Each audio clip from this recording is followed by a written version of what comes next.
Bom dia, hoje é 25 de março, eu sou Ana Carolina Zitlag e esse é o Ouvindo um Podcast da Bloomberg Linha. Aqui eu te conto as principais informações principais notícias de economia e de negócios do Brasil e do mundo.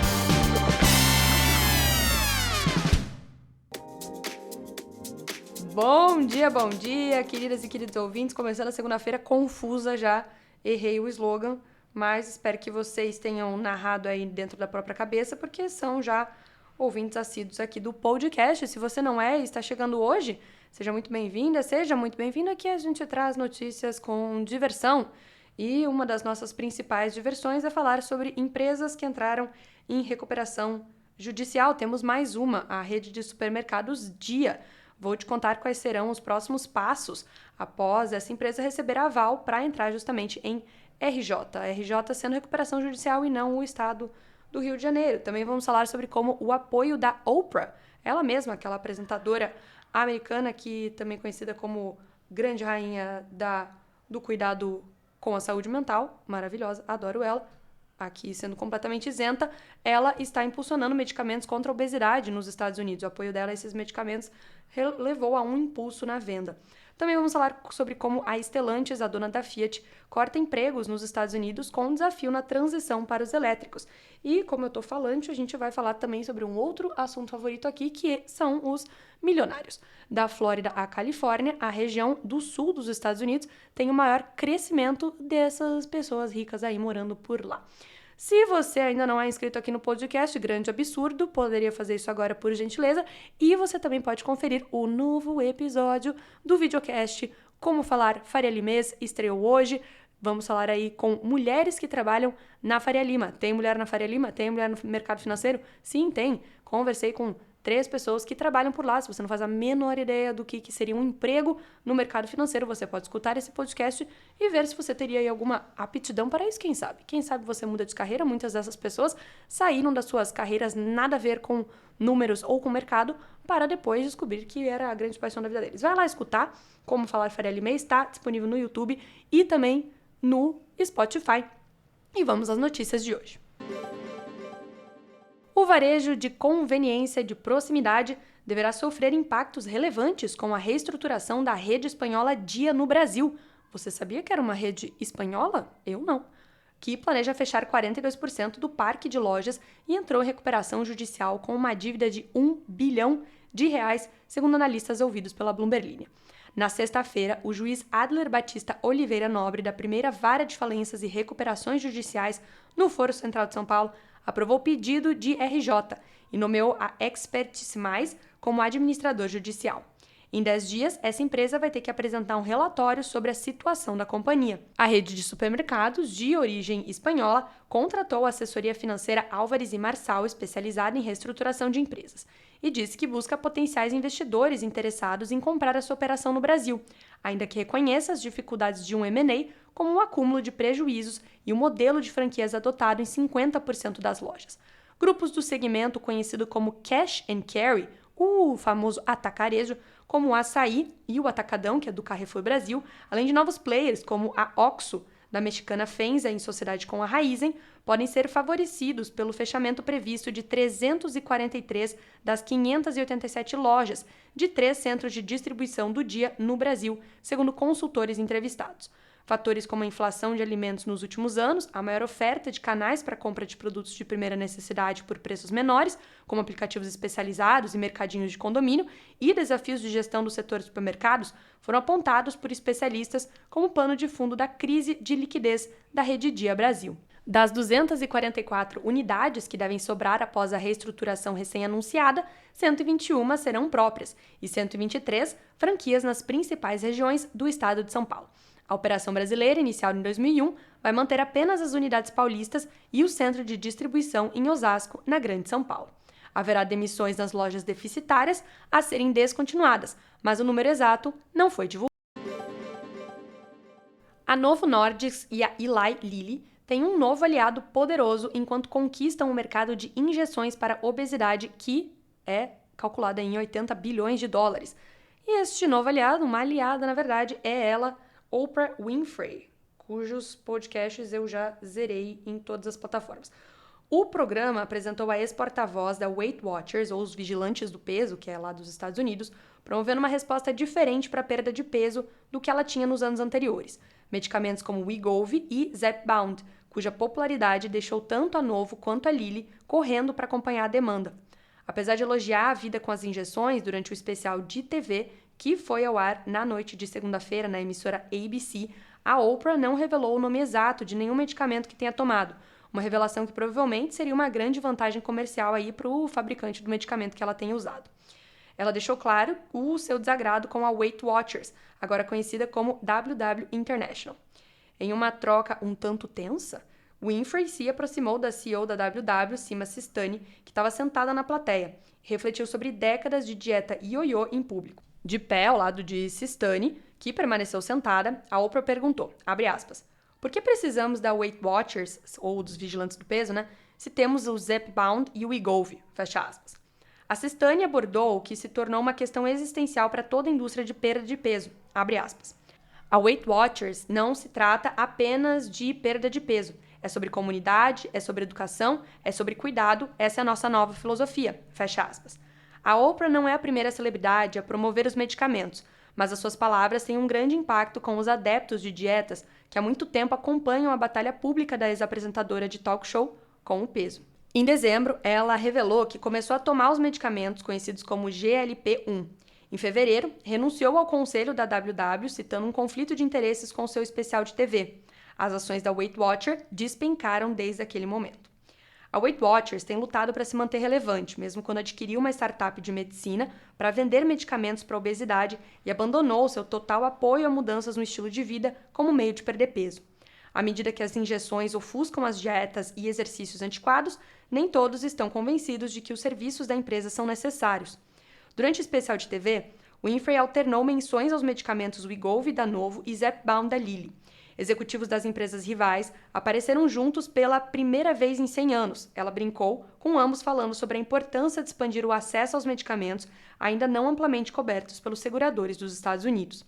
A Novo não estava envolvida financeiramente e não teve uma prévia do programa final, segundo uma porta-voz que falou a Bloomberg News. A empresa foi convidada a participar devido ao seu papel na pesquisa, desenvolvimento e fabricação de medicamentos para tratar pessoas com obesidade, de acordo com o comunicado. Uma porta-voz da Lilly confirmou sua participação.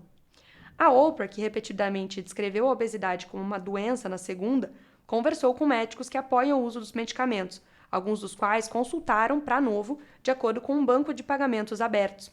Ainda assim, à medida que a popularidade dos medicamentos aumenta, também crescem as dúvidas sobre seus danos potenciais e se há médicos suficientes oferecendo expertise, além de prescrever receitas. Esse especial da ABC apenas tocou brevemente em alguns efeitos colaterais indesejados, incluindo náuseas e vômitos. A Oprah também ouviu de Amanda Velasquez, médica do Centro Médico Cedars-Sinai de Los Angeles, que reconheceu que alguns pacientes tiveram eventos adversos, mas os chamou principalmente de, abre aspas, exagerado, fecha aspas. Enquanto isso, o especial de segunda-feira exibiu pelo menos 2 anúncios da Weight Watchers, os vigilantes do peso, durante os intervalos comerciais. Outro foi para Noom, uma startup de telemedicina que oferece medicamentos para perda de peso. Sendo a Oprah uma milionária, eu estarei pulando a notícia da Stellantis para os meus fãs de carros, mas calme, fique tranquilo, calme, raposo, vai ficar para o final. Vou falar sobre milionários que moram entre a Flórida e a Califórnia, numa região conhecida como Sun Belt, ou Cinturão do Sol. Uma região ao sul dos Estados Unidos que passa pelo Texas e se tornou um imã para os milionários no país.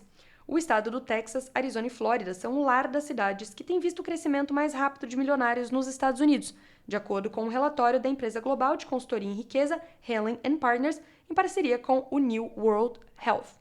A Oprah, no entanto, mora mesmo em Los Angeles, que fica na Califórnia. A cidade de Austin, no Texas, sobre a qual falamos bastante na semana retrasada, foi ou passada, por conta do SXSW, o maior evento de inovação do mundo, lidera a lista.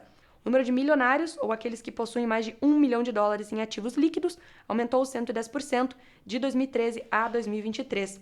Scottsdale, no Arizona, ficou em segundo lugar, com um aumento de 102%, seguido por Palm Beach, na Flórida, que viu um aumento de 93% na última década. Só eu que não fiquei milionária na última década, 93% é um número bem grande. Enquanto isso, Nova York, a Baía de San Francisco e Los Angeles têm de longe o maior número de milionários nos Estados Unidos. As cidades do Sunbelt têm se aproximado dessas cidades mais caras, à medida que mais americanos deixam esses municípios costeiros por estados com impostos mais baixos. O trabalho remoto também ajudou a alimentar a migração, enquanto empresas de destaque também abriram escritórios para atrair talentos para esses locais. Os Estados Unidos como um todo atualmente têm 5,5 milhões de milionários, representando 37% do total mundial, de acordo com a Helen & Partners. Vou repetir essa informação para vocês. 37% do total de milionários no mundo está nos Estados Unidos. A empresa acredita o atual boom tecnológico por um aumento de 62% no número de milionários ao longo dos últimos 10 anos. Isso se compara a um aumento mundial de 38%. Miami, Dallas e Houston, cada uma viram o número de residentes milionários aumentar mais de 70% na última década, de acordo com o relatório. Chegou sua hora, fãs de carros. Vamos falar sobre a Stellantis, que vai cortar cerca de 400 empregos de colarinho branco nos Estados Unidos. Será que um desses milionários será demitido? Enquanto a fabricante de veículos Fiat, Jeep e Ram trabalha para mudar a linha de produtos para carros elétricos. A decisão afeta cerca de 2% da equipe de engenharia, tecnologia e software da montadora nos Estados Unidos. Os cortes entram em vigor em 31 de março. A medida destaca um ambiente desafiador, conforme as montadoras lidam com a desaceleração do mercado de veículos elétricos e a concorrência acirrada. A Stellantis, formada pela fusão de 2021 entre a Fiat Chrysler e a PSA Group da França, fez um alerta no mês passado de que haverá um ano turbulento pela frente à medida que tenta lançar novos modelos de veículos elétricos. E como estamos com tempo, afinal de contas, eu tô querendo aí bater essa meta de me aproximar dos 20 minutos de podcast, principalmente no início da semana, quando você mais quer procrastinar ao escutar notícias econômicas e assim adiar o início oficial do seu dia. Vou ler uma extra aqui, que não anunciei ali na introdução, sobre a economia da Alemanha. A economia do país ainda está numa má fase, mas os investidores estão começando a mudar de ideia. De acordo com Dan Dees, que é co-chefe do Goldman Sachs para os bancos e mercados globais, as condições para investimentos estão melhorando. As empresas industriais alemãs exploram opções de expansão, embora nos Estados Unidos, e o cenário de startups é tão vibrante quanto em qualquer outro lugar. Abre aspas, ele que falou em uma entrevista à Bloomberg News. O clima entre os executivos das empresas industriais alemãs é construtivo, mas definitivamente mais sóbrio em comparação com o otimismo das empresas equivalentes nos Estados Unidos e especialmente na costa oeste, fecha aspas. O analista acabou de retornar de uma visita ao escritório do Goldman Sachs em Frankfurt e sua filial recém-inaugurada em Munique, onde disse que um número crescente de startups de tecnologia, desde inteligência artificial até tecnologia de jogos e saúde, prometem impulsionar as negociações e investimentos massivos em infraestrutura. A Alemanha luta para reviver a sua economia após a crise energética, a demanda global em queda e os desafios estruturais de longa data, com uma burocracia desatualizada e uma força de trabalho envelhecida. A lista de problemas levanta questionamentos sobre a capacidade do país de permanecer competitivo e atrair investimentos. Agora, diante de sinais de que o Banco Central Europeu pode reduzir as taxas de juros nos próximos meses, a confiança dos investidores alemães voltou, alcançando neste mês o maior patamar em mais de 2 anos. A redução dos custos de empréstimos seria um catalisador-chave para que as empresas se expandissem e aumentassem os gastos com tecnologia e automação de processos IA, áreas que o analista do Goldman Sachs afirma que os executivos alemães estão ansiosos para apoiar. Como vocês estão observando, meu carisma de segunda ele ainda tá pegando no tranco. Mas é que no caso hoje é domingo, né? Porque eu gravo isso aqui no dia anterior, então é domingo, eu tô com fome. E aí às vezes acontece que meu carisma ele não aparece. Mas espero que vocês tenham ficado bem informados, porque eu fiquei bem informada com esse podcast. Eu achei ele bem informativo. São várias coisas que eu vou levar aí pra minha existência, que vocês deveriam fazer o mesmo. Então é isso. Não esqueça de deixar o seu comentário na caixinha de comentários do Spotify, no seu celular, você acessa. Não esqueça também de ouvir o Como Falar Faria Limês. Temos vários episódios massa chegando por aí. E desejo a todos uma excelente semana. mas que dê tudo certo na semana de vocês. E lembrando que é Páscoa. Comprem chocolate. Se essa sim for a sua tradição familiar, compre chocolate, presenteie seus entes queridos. A pessoa pode falar, não quer chocolate, compra chocolate. Ela quer chocolate. Todo mundo quer. Entendeu? Eu estou declaradamente falando, eu quero chocolate. Acabou o podcast. Até amanhã.